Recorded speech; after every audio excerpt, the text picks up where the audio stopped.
Hey traders! For this lesson, we're going to take a look at the different types of charts that exist and discuss which ones are best for trading. Once again for this lesson, we'll be taking a look at a live screenshot of my trading platform. One thing to keep in mind throughout this lesson is that different types of charts are for different people and different types of traders. Different chart types also convey different information. What I'm going to express in this video is my opinion and what I have found through my experience to be the best chart and best setup for day trading. I'm going to first click on my chart settings, and on here I can select the type of chart that I want to look at. The different chart types on my platform are the OHLC bar, candle, hollow candle, line, mountain, and simple bar. We're now going to take a look at the line chart, which is what is found on most trading websites and online browser-based trading platforms. On this chart, the average price is drawn on a basic line. It is not as easy to see support and resistance, and not easy to see the highs and lows of a 5-minute period. This chart type does not convey the same information as seen on a candlestick chart. Now we're going to take a look at the mountain chart. We can see this chart is the same as a line chart, however the bottom of this chart is shaded in. This is similar to the charts seen on CNBC. This is simply an aesthetic change from the line chart and has the same pros and cons as the line chart. Our next chart type is the simple bar chart. This chart looks like a bunch of volume bars, though they represent price instead of volume. This chart is not very useful in trading. The only useful information this chart conveys is an up and down trend, which we can see in this area.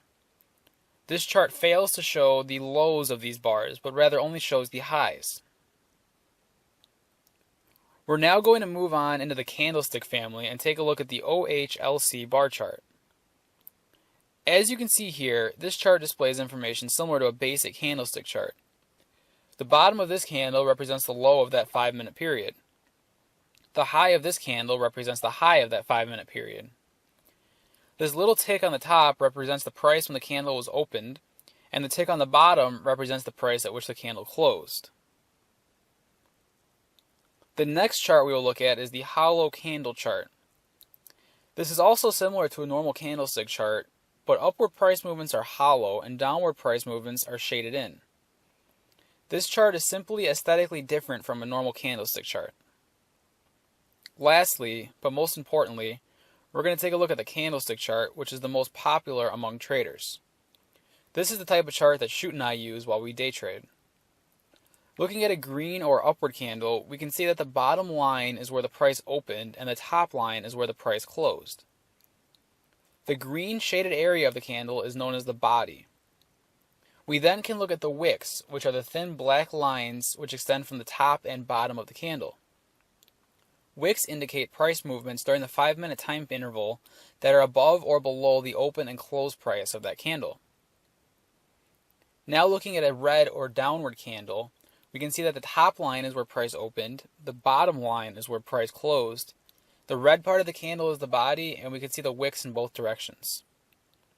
In my experiences, candlestick charts are the most popular among traders because they convey the most information out of any of the charts and do so in a clean and concise method. We can easily identify different support and resistance levels on a candlestick chart and also easily identify trends. The candlestick chart also helps us identify how price reacts to different support and resistance levels because it utilizes wicks to help identify sudden and sharp price movements. We can also easily change the time interval on the charts. Here we will change the time interval on a candlestick chart to see how price reacts over time periods at certain price levels. For example, if we change from a 5-minute interval to a 1-minute interval, we can see that price wicked up several times to this same price level. This can be helpful in identifying exactly how price reacted to different levels and utilizing this for timing our entries and exits. That was a brief overview of the main types of charts that exist, as well as my opinion on the best type of chart for trading. Keep in mind, different platforms and charting softwares will also offer different types of charts than what we covered, although we did cover the most basic and common types of charts that traders use.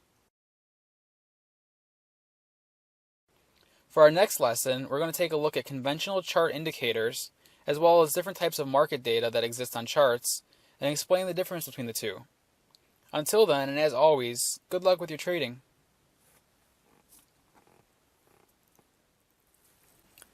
Hey traders! For this lesson, we're going to briefly go over conventional chart indicators and why we personally don't rely on these for our trading.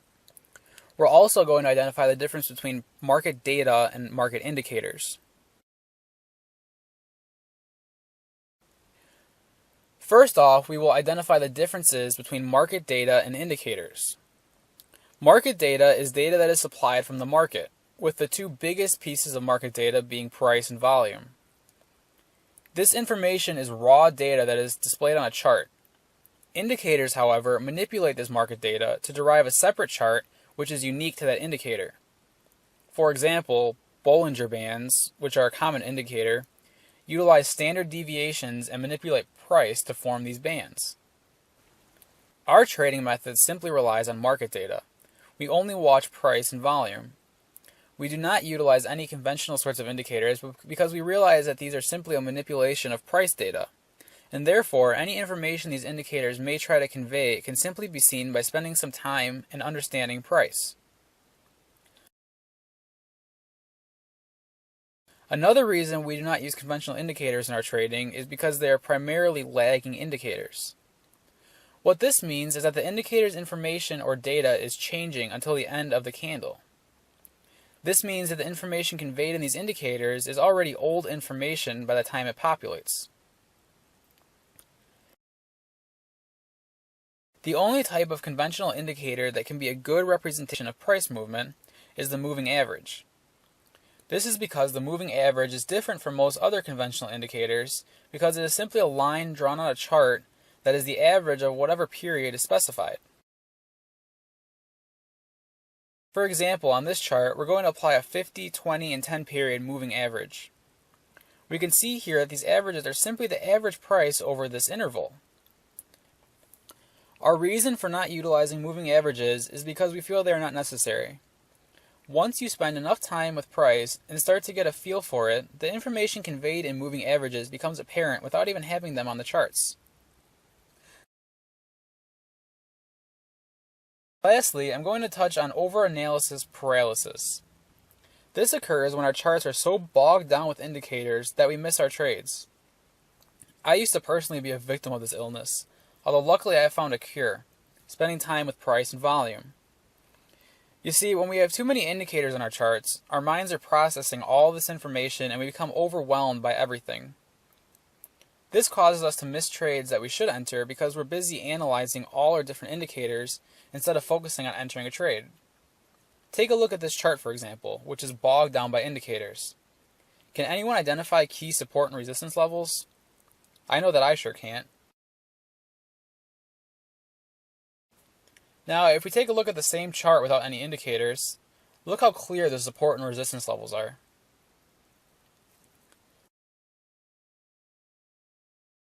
That was a brief overview on conventional indicators and market data, as well as why we personally do not utilize them in our trading. I'm a firm believer that price and volume are the only pieces of information required to become an extraordinary trader. Sometimes keeping it simple is the best way to trade. Our next lesson is going to touch the tip of the iceberg on support and resistance and explain some of the basics behind it. Until then, good luck with your trading. Hi guys. For this lesson we're going to go over the basics of support and resistance and explain how they can be used for trading. Right now we're taking a look at a screenshot of my trading platform. As we can see on this chart, there are clearly defined areas where price stops going higher, and there are also clearly defined areas where price stops going lower. These areas are known as support and resistance. An area of resistance is an area in which buyers begin to thin out and sellers begin to multiply in number. This causes price to stop moving higher and actually reverses price to send it lower. Areas of resistance can be thought of as areas of supply. An area of support is an area in which sellers begin to thin out and buyers begin to multiply in number. This causes price to stop moving lower and actually reverses price to send it higher. Areas of support can be thought of as areas of demand. Another important concept behind support and resistance is that the strength of these areas is dependent on how many times we have touched these support and resistance areas, as well as the time frame. For example, here we can see a strong support and resistance level, and we can see that price respected this level several times. Also, if you look at the daily time frame, here we can see another key support and resistance level, and since it is on a daily time frame, it should hold even more valid than intraday support and resistance. Support and resistance is a key component in my trading method. When used in conjunction with volume, price divergence, and momentum, we can have a pretty clear understanding of how price is going to behave. For example, let's take a look at a live chart of RIM. As we look back, we can see that there's an area here where price seems to respond to the 82 area. So this is our support and resistance context.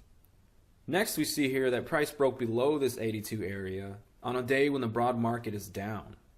If we examine volume during this breakdown, we can see that it has remained relatively high.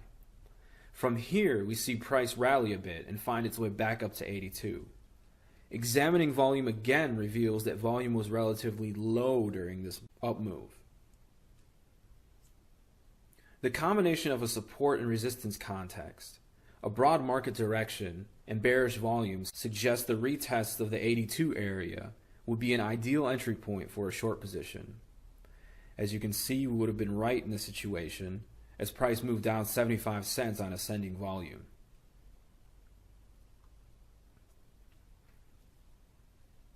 The trade I've just outlined is a good example of how finding and confirming trades by simply using support, resistance, and volume is a sound method and serves as the basis for my trading plan. As we stated in our previous lesson, our trading method does not contain any conventional types of indicators. That was a brief overview of support and resistance. In my course, I spent a good deal of time examining support and resistance in greater detail and actually explain why these levels exist, how exactly to use them, and what types of support and resistance may hold more valid than other areas. For our next lesson, we will discuss the differences and implications of being long versus being short. Until then, good luck with your trading.